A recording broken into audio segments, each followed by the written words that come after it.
избори час поскоро на не по цена на здравието на граѓаните.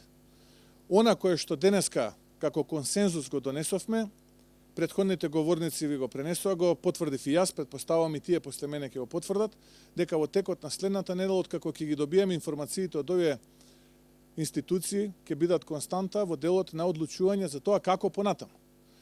Јас сум оптимиста дека во текот на следната недела, откако ќе ги добиеме овие информации, ќе можеме да бидеме појасни околу првата возможна дата. Ќе ве потсетам, на 26 февруари ВМРО ДПМН предупредуваше дека пандемијата ни е пред врата.